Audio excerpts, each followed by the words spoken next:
నామను బట్టి వారు చేయించిన ప్రతి పనిలో మీరు ఆయన సక్సెస్ దయచేస్తారని, అదే విధంగా ఆయన ఇక్కడ వచ్చిన వారందరి నాయన హృదయ వాంఛల్ని మీరు తీర్చమని, ఆయన అనారోగ్యంతో ఉన్న వారికి, ఆయన ఉద్యోగం లేమితో ఉన్న వారికి, ఆర్థిక సమస్యల్లో ఉన్న వారికి, మనశ్శాంతి లేని వారికి నాయన మనశ్శాంతిని దయచేయండి. ఎందుకంటే మీరిచ్చే శాంతి ఈ లోకం ఇచ్చినట్టు కాకుండా ఆయన గొప్ప మనశ్శాంతిని దయచేయగల దేవుడు అయినందుకు నీకు వేలాది వందనాలు చెల్లించుకుంటూ ఆయన ఈ సమయం ఇచ్చిన ప్రతి ఒక్కరికి ఆయన కృతజ్ఞతాస్తుతులు చెల్లించుకుంటూ నజరేయుడైన యేసు నామములో ఈ ప్రార్థన సమర్పిస్తున్నాను. అందరూ 3 సార్లు గట్టిగా ఆమేన్ అనండి. ఆమేన్, ఆమేన్, ఆమేన్.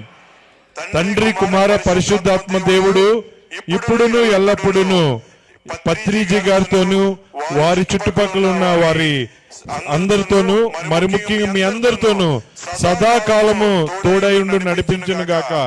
ఆమేన్, ఆమేన్, ఆమేన్.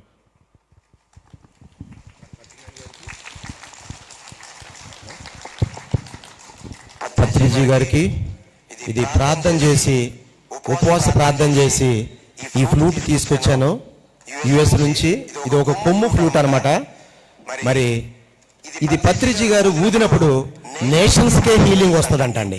చప్పట్లు కొడదాం. ప్రతి దేశం, రుగ్మతలో ఉన్న ప్రతి దేశం కూడా మరి బయటకు వచ్చేస్తుంది అనమాట.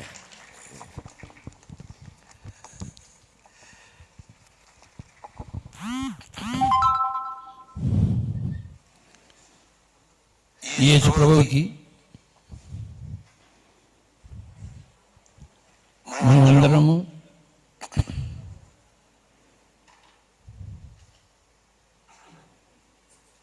సమర్పించుకుంటున్నాము మీ జీవితాలను.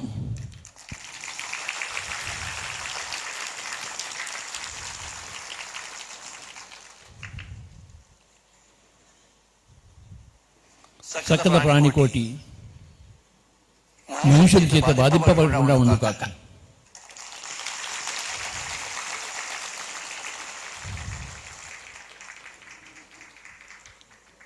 ఏ మనిషి ఏ జంతువును చంపకుండా ఉండుగాక. ఏ మనిషి మేక పిల్లను నరకకుండా ఉండుగాక. ఏ మనిషి చేపను నీటి నుంచి తీయకుండా ఉండుగాక. ఇదే యేసు ప్రభువు కోరుకునేది. మానవుడు జంతు ప్రపంచం మీద కరుణ చూపించాలి. దుర్మార్గంగా చంపుకు తింటున్నాడు, కోసుకు తింటున్నాడు.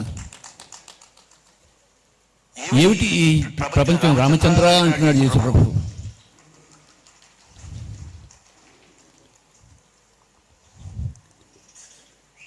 యేసు ప్రభు యొక్క సందేశం కరుణ.